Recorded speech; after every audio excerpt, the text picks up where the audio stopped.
Vamos começar então com mais um gibizinho do Eliminado, dessa vez com a história dos quadrinhos dos Estados Unidos. Sim, os Estados Unidos foi eliminado e a gente vai debater aqui sobre a história dos quadrinhos nesse país, que é um dos maiores mercados de quadrinhos do mundo, né? O inventor, podemos dizer assim, entre boas aspas, do gênero de super-heróis, que até hoje é publicado aí com declínios constantes, né? Vamos falar disso aí no decorrer do vídeo. Então vamos que vamos. Então como funciona o gibizinho do Eliminado? É o seguinte, cada país que sair da Copa, né? Provavelmente quando esse vídeo estiver ao ar, a Copa já deve ter acabado, mas funciona assim, cada país que tiver saído da Copa vai ter um vídeo sobre a história dos quadrinhos nesse lugar. Então dessa vez vamos falar dos Estados Unidos desde as suas origens, né? Tentar falar o máximo de informação possível nesse breve espaço de tempo, né, que o YouTube vai nos fornecer, né? Então, vamos que vamos. Não sei quanto tempo vai ficar esse vídeo, talvez fique bem grande, mas vamos que vamos falar sobre a história dos quadrinhos estadunidenses.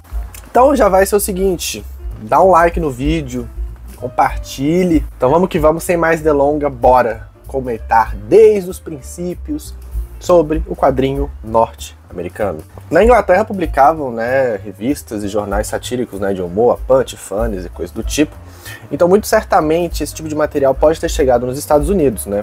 Até porque foi colônia da Inglaterra e coisas do tipo. Então bastante material que vinha da Inglaterra chegava nos Estados Unidos. Mesmo pós-independência e coisas do tipo, né, ainda se chegava material até os americanos fazerem seus próprios jornais, suas próprias revistas satíricas, utilizando de gravuras, né, charges de crítica política, bem parecido com os moldes, né, da Punch, para fazer suas narrativas ou críticas sociais, assim, utilizando aqui e ali elementos gráficos, né, bem recorrentes e conhecidos nos quadrinhos. Assim como em diversos países, nos Estados Unidos também rolou o primeiro quadrinho sendo plágio, né? Em 1842 surge uma cópia de um quadrinho do Topfer, né? Do Obadiah Oldbuck, ficou conhecido nos Estados Unidos, que era uma cópia do Monsieur Vieux-Bois, criação do Topfer, né? Um dos criadores do quadrinho como a gente conhece hoje. A gente vai falar mais dele no vídeo da Suíça, né, que vai sair mais pra frente, dada a ordem de eliminação. E aí, basicamente, eles pegam a tira do Topfer, né, retraduz, né, traduz a versão deles, criam a versão deles, né, assim, desse quadrinho, e lançam como se fosse uma criação americana. Então, o primeiro quadrinho dos Estados Unidos é, na verdade, um plágio de um quadrinho suíço. Sim, ainda não é conhecido, né? Ainda não é aquela coisa como quadrinho, mas já segue. Foi com o Topfer que começa a ter essa instituição de narrativas sequenciais com quadros, né? O artifício de legenda, mas uma narrativa mais sequencial, mais bonitinha, mais, como que eu posso dizer, sem ser tão truncada a cadência de movimentos da história, né? Então, em 1842, com esse Oldbuck, que é a cópia do Monsieur Vieux-Bois, dá-se início à publicação quadrinística nos Estados Unidos. 10 anos depois, né, em 1852, surge a Adventures of Jeremiah Oldpot, ou A Bird in the Hand is Worth Two in the Bush, né, um pássaro na mão é melhor do que dois voando, com a criação de uma pessoa, ninguém sabe quem fez, né, foi publicado no jornal e conta a história desse cara, né, o Oldpot, que ele quer se aventurar. Ele mora num lado dos Estados Unidos, né, vamos supor ali naquela região de Nova York, coisa do tipo, e ele vai pegar um barco para ir para o outro lado dos Estados Unidos, né, durante esse período, né, da exploração do oeste, de fazerem coisas mais para aquele lado de lá dos Estados Unidos. E aí esse cara, ele cria uma armadura com um ferro e coisa do tipo. Ele cria uma armadura e vai se aventurar, ele larga a família e vai se aventurar em busca de metal, de latinha ou algo do tipo, assim, de material matriz, né, de produção de coisa e tudo mais. E eu fiz um vídeo, né, vou deixar no cards, deve ficar aqui ou aqui, não sei qual lado esse vídeo vai ficar, se vai ficar espelhado ou não, mas enfim. Eu fiz um vídeo sobre os primeiros personagens com poderes, né, do quadrinho estadunidense, né, do quadrinho norte-americano. E aí ele lembra muito, assim, mais ou menos o rolê do Homem de Ferro, né, do Iron Man. O cara cria uma armadura e vai se aventurar por aí. Claro, não voa nem nada do tipo, mas ele tinha uma resistência à porrada, a choque. Ele andava com uma arma, assim, com rifle também, né. Ele se paramentou para se aventurar, seguir em busca de um sonho maluco, abandonando toda a família. No final ele se fode e volta para casa e tudo mais, né. Mas aí agora sim a gente chega no período que é mais quadrinho mesmo. No final do século XIX começa a surgir, né, as diversas tiras de jornal, né. E aí começa a ter mais narrativas sequenciais, mais coisa do tipo, né. As pessoas cunham como o período vitoriano, assim, que é essas publicações, essas gravuras, né, de jornal e tudo mais, que vai desembocar para a produção de tiras de jornal, né. Então, no final do século XIX, 1800 e alguma coisinha assim, o Walt Coe, né, o criador do Menino Amarelo, ele cria uma história sequencial que usa um advento de balão de fala dentro da narrativa, né. O uso de balão de fala já aparecia aqui e ali em pinturas, em charges, assim, mas nada usado de forma sequencial e que tivesse, por exemplo, num quadro ele falava alguma coisa e no outro o personagem entendia, né, ele não respondia com fala, mas o personagem voltava a conversar, então tinha uma sequencialidade, tinha uma continuação desses eventos, né, do primeiro quadro, por exemplo. Então a partir desse período começa a ver que isso faz sucesso e diversos jornais começam a publicar tiras, né, as tiras de jornais, tiras dominicais, tiras diárias, enfim, tinham diversos tipos de publicação, né, e começa a aparecer diversos artistas, né, fazendo essas tiras, né. Então a partir desse período, no final do século XIX ali, né, no 1800 e quebradinha, finalzinho de 1800, começa a aparecer muito artista. Isso vai dar uma explosão nos primeiros 30 anos do século XX, né, 1900 a 1930 e alguma coisinha, que aí começa a ter muita produção de tiras de jornais, né? Uma mais inventiva que a outra, umas de forma diária, outras de forma semanal, mensal, tinha de tudo. Mas a mais comum era a dominical, que era, né, todo domingo, no jornal principal tinha um suplemento só para quadrinhos ali, então tinha obras magníficas, assim, autores extremamente inventivos. E começa ali, antes era tudo mato. E essa galera seguindo a onda do Walt Coe vai capinando, e vai surgindo nomes incríveis que a gente vai falar no decorrer desse vídeo, alguns deles. Não dá para falar de todos, infelizmente, mas vamos colocar um ou dois, vamos pontuar aqui um dos mais importantes para ter acontecido, né, esse rolê todo do desenvolvimento do quadrinho, né, começar nas tiras até chegar nas revistas, que a gente vai falar mais para frente. Então a gente, vou pegar alguns exemplos, né? Temos o Hugo Hércules, que é um cara fortão, que eu também comento no vídeo dos primeiros personagens com superpoderes, né? Publica ali no 1901 ou 1903, algo do tipo. A gente tem o Little Nemo, que é um gibi, assim, maravilhoso, criação máxima, assim, do Winston McCay, que foi um dos pioneiros na animação dos Estados Unidos, né? O cara fez um universo, assim, fantástico. Tiras coloridas, cara, uma página enorme, assim, colorida, um trabalho super, hiper, mega bem feito. Inclusive foi publicado aqui no Brasil pela Figura, hein? Vale muito a pena ter material do Little Nemo, que é uma história, assim, fantástica. Histórias como Mutt e Jeff, tiras de jornais que ele tinha uma relação com o social, por exemplo. Tinha um personagem que ele apostava em cavalos.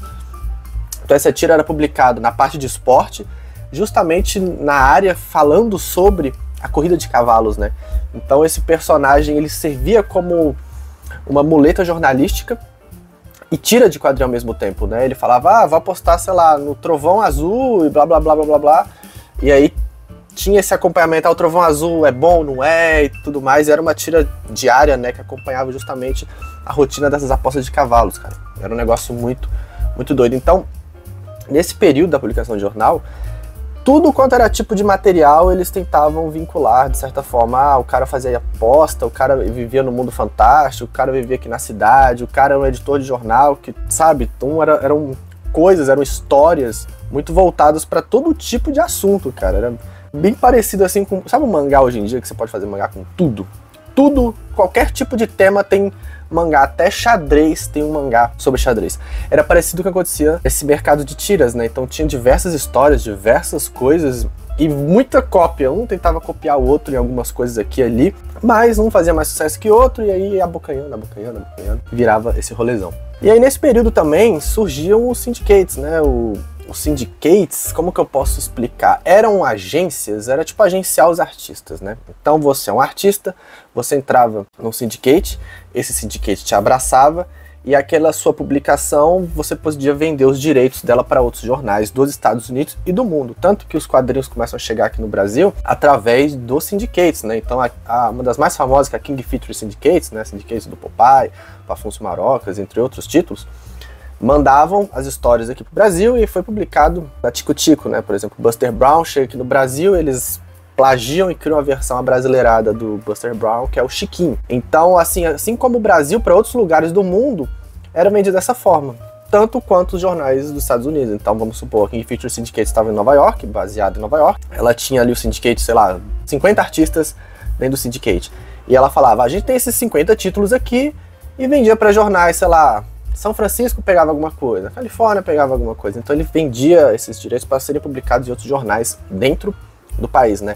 E aí começa a ter uma briga de syndicates, porque tinha o syndicate do Pulitzer, tinha o syndicate, né, King Feature Syndicate, que era de outro jornalista, tinha o syndicate de fulano de tal, de ciclano, e entrava numa briga, cara. Eles davam um soco na cara do outro praticamente, assim. Era um rolê bem agressivo, né? Era o domínio daquilo ali. E os caras queriam fazer tiras porque vendia pra caramba. Os jornais, as crianças começavam a ter contato com os jornais por conta dos suplementos, né? Também tiras para adultos, né? Então era como se fosse aqui no Brasil, a gente tinha o rolê da novela, né, diária ou semanal, né, que o autor escrevia 2 páginas, deixava um gancho para o leitor ler na semana seguinte, comprando aquele jornal para ter aquela obra. Então era similar com o que acontecia nos Estados Unidos, né? A pessoa, para saber o que acontecia na história, né, sequencial, assim, para ver a gag, tinha que comprar os outros jornais.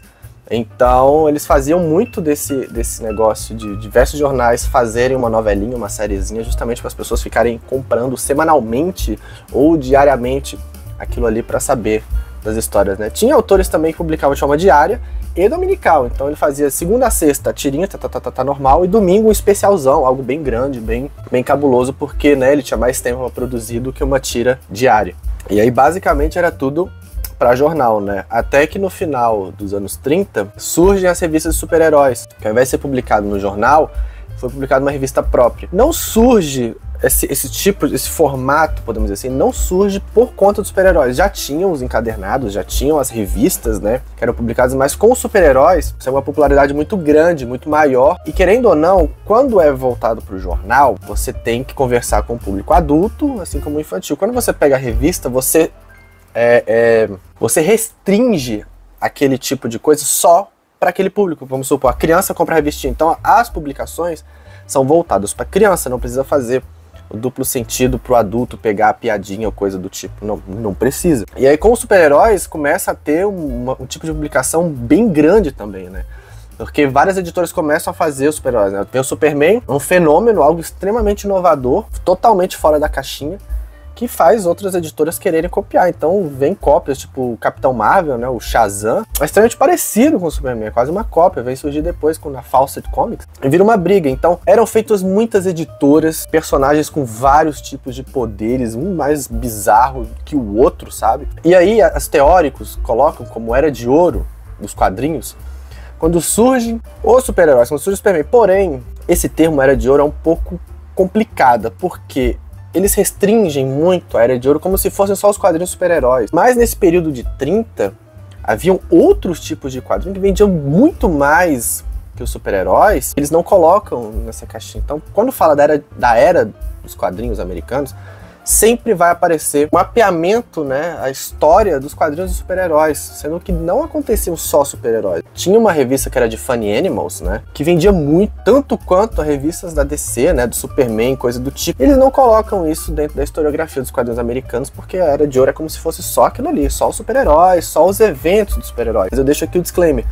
a Era de Ouro não restringe só super-heróis, eles colocam, quando você for falar de Era de Ouro em algum momento, você tem que falar também dessas tiras de jornais que ainda acontecem, né? Nunca deixou de acontecer, e também de outros tipos de publicações em revistas que não são só super-heróis. Importante deixar isso bem claro e frisado, né? Porque rola esse problema que acaba atropelando, né? Acaba apagando outros tipos de publicações que aconteceu naquele período junto, né? Em paralelo com as publicações de super-heróis. Nos anos 30 também acontecia uma parada muito doida, que eram as Bíblias de Tijuana.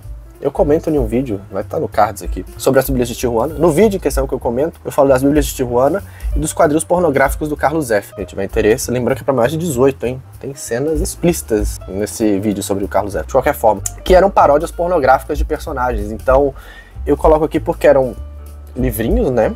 Em quadrinhos, né? Tinha uma narrativa sequencial pornográfica de paródia com personagens famosos. Então tinha personagens de quadrinhos que eram parodiados nessas histórias pornô. Vamos pegar um exemplo tipo Popeye. Uma história do Popeye que ele mantinha relações sexuais com a Olivia, ou a Olivia Palito mantinha relações sexuais com aquele carinha do hambúrguer e por aí vai. Assim como também tinha história, sei lá, da Disney. O Mickey pegava no flagra a Minnie pulando a cerca com o Pato Donald, por exemplo. E aí o Mickey falava, porra, seu filho da mãe, vai ver, eu vou meter um chifre em tu também. Aí ele ia, pegava a mulher a esposa, sei lá, a namorada, a Margarida, né, do Pato Donald também virava essa palhaçada. Só que não só as Bíblias de Tijuana parodiavam personagens de quadrinhos, mas como também personalidades históricas. Não tinha gibis do Hitler, tinha gibis do Gandhi, tinha gibis do Chaplin tendo relações sexuais, sejam homoeróticas ou não.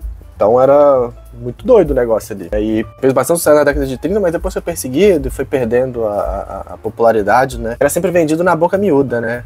Era esqueminha que, ó, vou colocar 10 quadrinhos aqui na sua banca, aí você passa pro outro e a gente fica fazendo esse combinado aí, ninguém descobre e fica por isso mesmo. Foi um sucesso, a galera adorava e tinha essa questão de dar graça porque era proibido, sabe? O pessoal ficava naquela... sempre indo, assim, né? Indo pelas beiradas, assim, era um negócio doido. Vamos dar um salto então pra década de 50 e 60. Há um homem chamado Frederico Wertham, um psiquiatra europeu, vem dos Estados Unidos, vê a revistinha e fica assim, meu Deus, isso aqui é perigoso. Isso aqui é danoso para a mente das criancinhas. Ele cria um livro chamado Sedução do Inocente, e é isso aí, esse livro vira um dos fenômenos mais malucos do mercado americano, porque começa a ter uma perseguição em massa aos quadrinhos. Nessa época, os quadrinhos de super-heróis dividiam espaços com quadrinhos de crime, com quadrinhos de terror, com quadrinhos de weird fiction, né, que são aquelas histórias de terror com uso de ficção científica bizarro, tipo Lovecraft, monstros tentaculares do espaço e coisa do tipo, que tinha uma violência gráfica muito forte. E era vendido junto com um quadrinho de super-herói, que era algo inocente, podemos dizer assim. E ele cria um rolê que ele fala assim, ó, a delinquência juvenil está explodindo por conta desses quadrinhos. E aí a opinião pública compra essa ideia e começa a perseguir os quadrinhos, principalmente quadrinhos de terror, crime, etc e tal. E aí as editoras, as grandes editoras da época, tipo, vamos supor, a DC, eu não sei se a Marvel ainda existia com esse nome Marvel ou se ainda era Atlas Comics ou algo do tipo, mas vamos colocar aqui que tinha Marvel no meio. Grandes editoras tipo DC e Marvel se juntaram, né, com outras editoras e curiosamente excluíram editoras de terror, né, a EC Comics, que era uma grande editora que fazia publicação majoritariamente de terror, crime, etc, que era mais perseguida, né. Essa EC Comics vendia muito, era uma ameaça ao império das grandes editoras de super-heróis, né, como a Marvel e DC. E aí eles, né, as editoras grandes fazem uma reunião, tira a EC Comics, e aí eles batem o martelo e inventam um selo, um selinho de autocensura, né, o que é o Comic Codes Authority, que era o seguinte, eles se censuravam, se autocensuravam, mas eles mantinham o selo, eles conseguiam vender aquelas histórias sem ter problemas de serem perseguidos, porque tinha o selinho, a pessoa via, ah, isso aqui é bom pro meu filho, e comprava. Enquanto a EC Comics não participou desse negócio e não entrou nesse rolê, e aí a perseguição foi toda pra EC Comics, eles tiveram que fechar, então histórias com artistas incríveis, que depois foram trabalhar no mercado de quadrinhos super-heróis, foi fechado e se perdeu muitas histórias interessantes, muitas histórias fodas. Então, uma das imagens também que o Wertham pegou para justificar o rolê do crime, da conspurcação da mente juvenil, justamente foram painéis, foram capas de quadrinhos da EC Comics. Então, a partir desse período da década de 50, né, a gente vai ter o uso desse selo que só vai ser extinto em 2011, para vocês terem uma ideia. Só que aí no decorrer desse tempo o selo foi perdendo força, né? Histórias com drogas e coisas do tipo foi começando a ser feitas, né, justamente com o uso social, né? E o selo falava, ó, você não pode publicar essa merda. Aí um dia o Stan Lee fala, a gente vai fazer essa história sobre drogas aqui, sobre os danos do uso de drogas no Homem-Aranha, a gente não vai publicar com o selo. Eles publicaram, viram que nada aconteceu, a vida seguiu, eles falaram, Aí as outras editoras começaram a fazer também, e foi até um momento que editoras, tipo, deixou de usar, né? Mas acho que a última aparição desse selo foi acontecendo numa publicação em 2011. Então esse selo não existe mais, né? Essa autocensura não existe mais, até porque não faz sentido algum, já mudou toda a opinião política pública dos quadrinhos entre a década de 50 e os anos 2010, sabe? Então não faz mais sentido usar e ele foi extinto. Mas assim, teve um baque muito grande. Muitas editoras de quadrinhos fecharam, muitas histórias deixaram publicadas, deixaram de existir. Aí hoje em dia eles ficam relançando coisa da DC Comics, mas assim, foi uma perda imensa. Um desenvolvimento imenso. Artistas interessantíssimos deixaram de publicar esse tipo de material para seguir uma cartilha de autocensura, justamente para poder vender. Foi uma safadeza, vamos colocar aqui. Foi uma safadeza dessas grandes editoras que se reuniram, lançaram um selo, excluíram a outra que era justamente a que era perseguida. E aconteceu de tudo ir pra cima da DC Comics, aí acabou, fechou, a gente foi demitido e perdemos riquíssimo material que podia se desenvolver numa coisa muito grande, né? Basicamente é isso, a história dos quadrinhos tem muito disso, do que algo que poderia ter sido, mas não foi por conta de diversos motivos, né? Principalmente perseguição política, como a gente vê em quadrinhos sul-americanos, como a Argentina, que tava ali no auge de uma ditadura escrota e acabou com tudo. O Brasil também teve a merda. Mas aí, né, nos anos 60, final dos anos 60 ali, né, tá tendo movimento hippie e tudo mais. Uma juventude começa a criar quadrinhos undergrounds, que eles usam o termo comics com X no final, né? Comics. Que esses caras não eram ligados a editoras, estavam nem aí. Vamos lançar nossos quadrinhos usando temáticas de drogas, de sexo, de violência. Foda-se. Esses drogas, sexo e violência, o vilão se dando bem no final, eram proibidos para quem usava o selo, né? Então, o Comics Code Authority não deixava ter essa violência, não deixavam o bandido vencer no final, não podia ter droga, não podia ter sexualidade no meio. Era algo bem conservador, era algo bem tosco. E essa galera do comics, né? O Robert Crumb, Shelton, essa galera falou, vá às favas, a gente vai fazer essa parada. E faziam e vendiam muito. E eles não tinham o rabo preso de estar ligado com editoras, entendeu? Então os caras lançavam, não tem o selo, então é isso aí, vamos lançar. Foda-se. Então, esse movimento underground fez bastante sucesso, né? Lançou diversos artistas que estão aí até hoje. Grandes nomes dos quadrinhos, né? O Art Spiegelman, o criador do Mouse, por exemplo, começou nesse negócio de underground e tudo mais. E loucura, só alegria. Os caras jovens, né? Usando drogas, se drogando pra caramba, lançando quadrinhos, um mais rebelde que o outro, assim, né? Coisas bem malucas, assim, com um traço bem carregado, né? Um preto bem carregado, um nanquinzão pesado. Lançavam sem ter o rabo preso, sem ter medo de, isso aqui a família não vai gostar. Pipipapopó. Aí temos os anos 70, o Will Eisner, né? O criador do Spirit, um dos grandes nomes dos quadrinhos norte-americanos. Ele cunha, né? Um termo chamado graphic novel. Justamente um rolê pra deixar um pouquinho claro. O quadrinho tá muito pra criança, tá muito bobo, tá muito idiota, né? Tá tendo selo, os caralho, tá muito idiota. Vou criar um termo pra deixar o quadrinho chique. Graphic novel. Novela gráfica. Romance gráfico.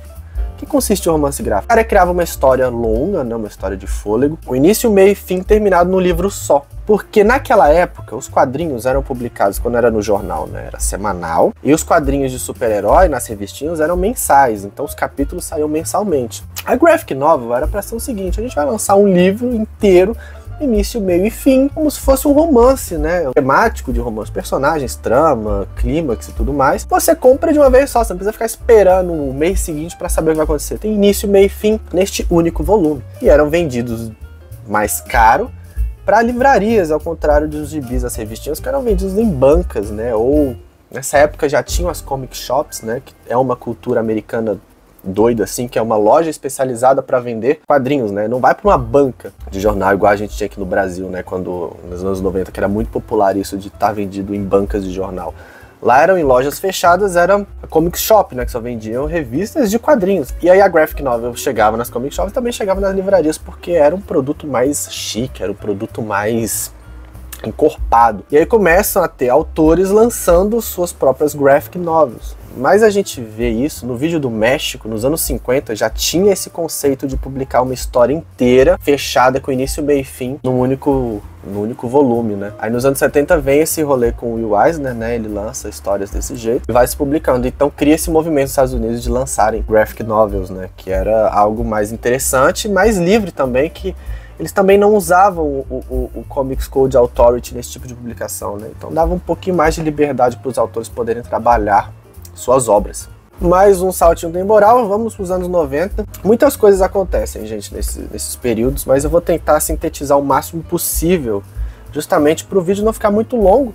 E também material sobre quadrinho norte-americano tem aos montes aí pela internet, né? Então, esse dos Estados Unidos vai ser mais um entre tantos que existem, mas enfim, vamos lá, já vamos para os anos 90, o selo já está enfraquecido, né, como eu comentei anteriormente, então surgem mais editoras, né, começa a ter mais liberdade de editoras, e aí surge a Image Comics, que era, naquela época, até hoje ainda é assim, mas antes era mais. Você, artista, criava uma história e você não tinha os direitos da obra, dos personagens, nem nada, ficava pra editora. E você não ganhava royalties dessas paradas. E aí a Image Comics vem pra mudar esse discurso, né? A Image foi fundada por artistas que trabalhavam na DC, Marvel e outras editoras. Eles lançam uma editora falando assim, você, artista, você vai ter os direitos da criação dos seus personagens. E aí vários começaram a trabalhar lá. Só que eram histórias muito toscas, eram histórias com um roteiro pífio. Eram mais artes explosivas, gente bombada, brucutu e porrada comendo solta pelas páginas dos quadrinhos. Então não tinha muita coisa, mas foi um fenômeno, muita gente comprou. Isso meio que fez as outras editoras abrir o olho e falar assim, tá acontecendo coisa aí. E aí nos anos 90 começa a ter também a tara do colecionismo, né? De você fazer edições especiais com capa metalizada, com capa em acetato, números limitados, que era justamente para você poder vender o máximo possível. Tipo, nos anos 90 começam os quadrinhos dos anos 30, vou dar uma explicação histórica, né? Os quadrinhos dos anos 30 são muito raros hoje, por quê? Por conta da Segunda Guerra, o esforço de guerra, eles pegavam essas revistas e destruíam para fazer a reciclagem de papel e poder fazerem coisa. Então muitos desses gibis antigos são muito raros de se encontrar justamente por conta desse movimento. E aí nos anos 90, finalzinho dos anos 80, eles começam a vender, por exemplo, Superman número 1, que é a revista mais cara de todas, assim. Então os caras começaram a falar, véi, quadrinho tem valor agregado, quadrinhos antigos têm um preço desgraçado, então começa a ter esse negócio do colecionismo de inflacionarem o preço das obras antigas, né? Então aí as editoras começam a ficar assim, se a gente lança isso aqui daqui 20, 30, 40 anos, esse gibi vai estar mais caro, então eles faziam edições especiais, e a galera começava a comprar várias número 1, porque eles faziam capas variantes, por exemplo, vamos pro X-Men, tem 900 milhões de personagens do X-Men. Aí a número 1 dessa série nova do X-Men, eles faziam 30 e tantas capas diferentes, cada uma com um personagem. A gente comprava 8 do Wolverine, outro comprava 10 do Fera, e criava um mercado especulativo desses quadrinhos, né? Tanto que nos anos 90, a bolha tá crescendo. Chega um momento que ela estoura, começa editoras a perdeu uma grana desgraçada. A Marvel mesmo perdeu uma grana fodida, e aí foi quando ela teve que vender os direitos dos personagens dela para editoras de cinema, que a gente tá vendo essa cruzada até hoje com a Sony e a Marvel, a Sony querendo os direitos da porra do Homem-Aranha, e a Sony, não vou vender, e a briga, né? A Marvel conseguiu comprar a Fox, né, que tinha os direitos de grandes personagens como o Quarteto, X-Men, agora tá com eles, então eles são mais felizes, mas o Homem-Aranha, que é um dos maiores títulos da Marvel, tá com a Sony, e aí ela tem que ficar baixando a cabeça pra Sony, que fala assim, não pode dar os direitos desse personagem, vocês que lutem. Mas começou por causa desse mercado especulativo de quadrinhos, né? A Image também foi responsável por isso, aí depois a Image, os caras brigaram entre si, virou uma zona. E aí a Image atualmente é uma das melhores editoras de quadrinhos dos Estados Unidos, porque faz as histórias mais interessantes, ainda mantém essa política deles, dos autores terem os direitos às suas obras, né? Então vários começam a fazer quadrinhos pensando já no modelo cinematográfico, né? Porque hoje está sendo feito diversos filmes inspirados, né? Adaptados de quadrinhos, então muita gente da Image já está fazendo quadrinho já pensando em ser vendido, tanto que já tem alguns, o Jeff Lemire mesmo deve ter uns 3 ou 4 títulos já engatilhados para virarem projetos de série ou filmes. Os caras ganham uma grana altíssima com isso, então tá todo mundo feliz. Aí hoje em dia o mercado americano ainda se mantém dentro dos super-heróis, né? Tem a Image, tem diversas outras editoras lançando quadrinhos diferentes, né? Publicações de quadrinhos digitais e coisa do tipo. Então é um mercado ainda bem forte, bem cabuloso, né? Já a cultura de comic shop está diminuindo e está aumentando vendas de quadrinhos nas livrarias. Então as editoras grandes, tipo DC e Marvel, lançam os encadernadão assim. Vamos pegar um arco de histórias do Batman, por exemplo. São 10 capítulos. Eles pegam esse arco inteiro e colocam no encadernado e falam, ó, isso aqui é tipo uma graphic novel, tá bom? Vende na livraria e a galera compra mais o comic shop, porque livraria eles conseguem atingir públicos diferentes daqueles que ficam só em comic shops, porque as comic shops são ambientes, não vou dizer insalubre, mas é um ambiente que não tem variabilidade de público, entendeu? Uma criança que vai numa comic shop, é muito difícil ela manter essa cultura de ir numa comic shop assim como ela faz numa banca ou numa livraria, por exemplo. Porque as pessoas que consomem, que frequentam a comic shop, geralmente são pessoas mais velhas. Então tem uma quantidade de gente nos seus meios de 30, 40 anos que continuam ali, são personagens da vida, da infância dessa galera. Então é um lugar meio estranho, assim, sabe? E a livraria, você consegue atingir outros públicos, porque a criança, o jovem que vai lá procurando algum livrinho, adolescente, assim, bate, assim, o olho no quadrinho e fala, ah, quadrinho dos Vingadores, ah, eu vi esse filme no cinema. Ele vai, pega, leva, não precisa ir numa comic shop, passar por todo um ritual, um negócio social bizarro de ter que lidar com pessoas de meia idade. Não, assim, desmerecendo pessoas de meia idade, mas o clima de uma comic shop é estranho, entendeu? É algo que você não consegue renovar o público. Tanto que tem diversas comic shops fechando, pessoas estão deixando de frequentar, só tem aquela mesma patota, sabe?